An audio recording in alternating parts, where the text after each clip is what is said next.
Hello Game of Thrones freaks and geeks, and welcome to a brand new episode of The Word from Westeros, the Game of Thrones recap vlog exclusively produced for AllGeekToMeTV.net.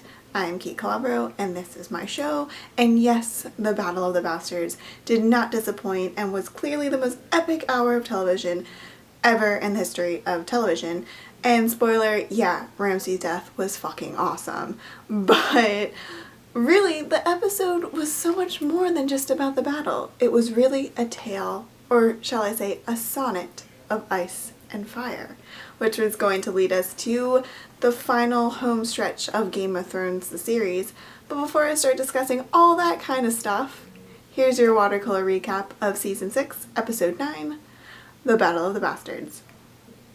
So after seeking some advice from Tyrion, Dany takes an alternative approach to taking back the city of Meereen.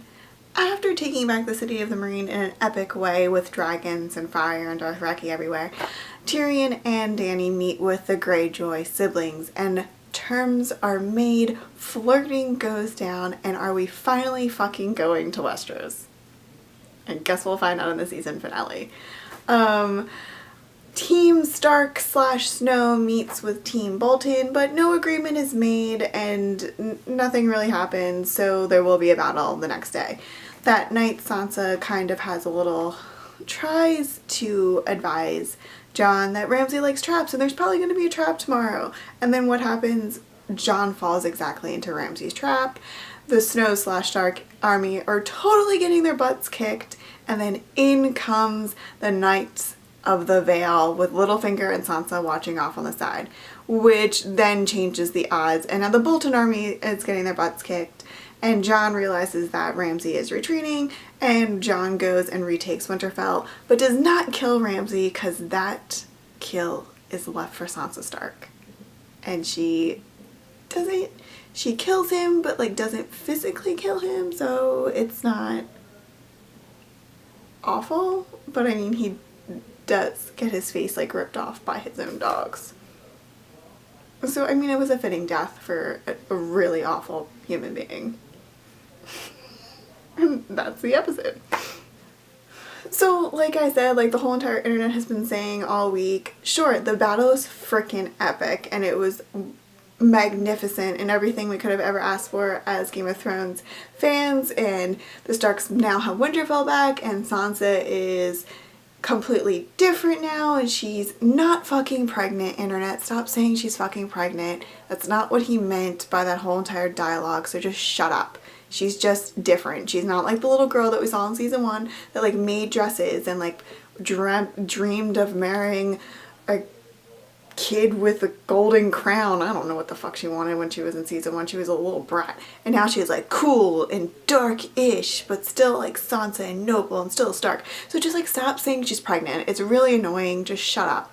Anyway, so like all that happened and it was cool and epic, but really this episode is the introduction to the final run of Game of Thrones.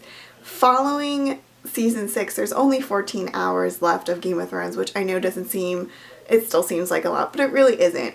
We'll be getting a Season 7 and 8, but they won't be 10 episodes like we have in previous seasons. So there's only 14 hours left, so we have to start introducing the Ice and Fire story.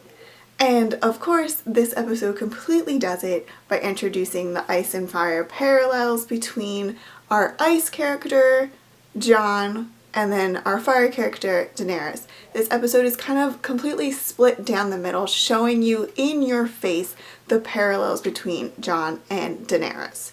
I mean, there's even this really cool epic imagery where you take a look at Daenerys from season 3 finale, where it's mother, but it's translated into Valyrian, and I don't know how you say it.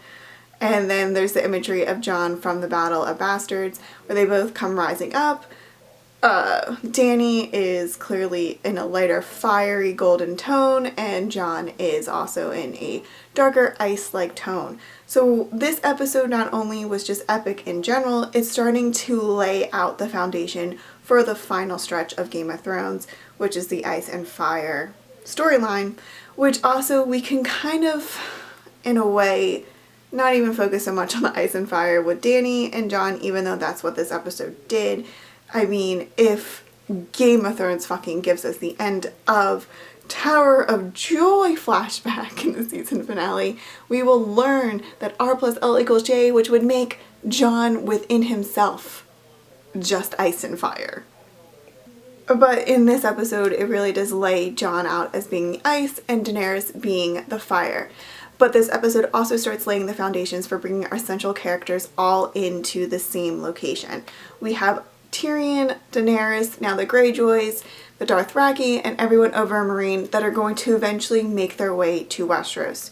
We have a large group of people up in the north, including Littlefinger, Sansa, Jon, the Night's Watch, the Wildlings, Bran, and Cold Hands. Benjen are up there, and then the Army of the Dead will come in. So they're already in the northern Westeros. There's shit gonna go down in King's Landing, possibly with wildfire, and then that will migrate. In the middle of Westeros right now, we have the Frey and the Riverlands, and Jaime Lannister and Bronn and a huge Lannister army are there. So everyone is coming back to Westeros. Arya's even coming back to Westeros. So Game of Thrones is starting to amp up towards the final run, the home stretch of this series. There's only 14 more hours left after the season 6 finale, so we have to start wrapping up some storylines into little bows. That doesn't mean that there won't be some shocking things that happen in the finale, but right now, Battle of the Bastards, great battle, but also a great episode for laying the foundation for the final stretch of the series, which I don't even want to fucking think about. R plus L equals J, someone fucking tell me. That's all I want. Well, that about wraps it up for this episode of The Word from Westeros. Thank you so much for watching, and please make sure to subscribe to AllGeekToMeTV on YouTube so you never miss another episode of this show again, and also check out our other cool geeky content that we post up on the page. You can head over to allgeektome.net immediately following watching this video to check out my full recap of Battle of the Bastards before this Sunday's season finale. Head over to Twitter to follow me at Kait Calabro for up-to-the-minute Game of Thrones news, as well as see what else I'll do in my spare time. Game of Thrones, the season 6 finale airs this Sunday, June 26th at 9 p.m. on HBO, and until next time, remember, you either win or you die.